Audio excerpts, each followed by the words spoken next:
Colleen Garcia, may inihayag tungkol sa pagsasama nila ni Billy Crawford, pag-usapan natin yan.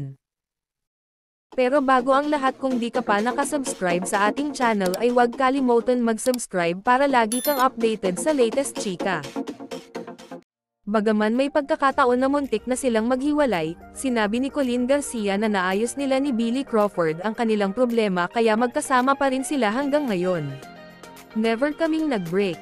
There were a lot of instances na almost, pero not really, kasi hindi siya pumapayag, sabi ni Colleen sa Fast Talk with Boy Abunda, nitong Huwebes. Hindi talaga.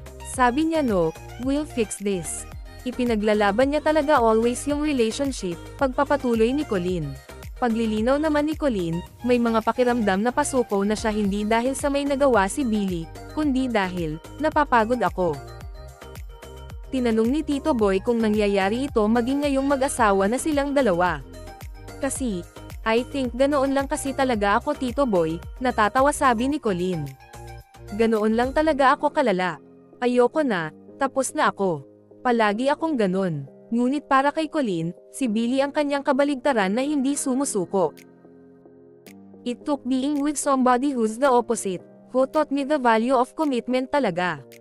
And nadadala ko siya everywhere in my job, in everywhere, saad niya. Nagpapasalamat talaga ako kay Billy because being married to him really taught me how to be more committed, not just in my marriage but in everything, other relationships, work, dagdag pa niya. Ayon pa kay Colleen, si Billy ang nagturo sa kanya na, pag nandyan ka na, kailangan ituloy mo, kailangan panindigan mo and you give your best.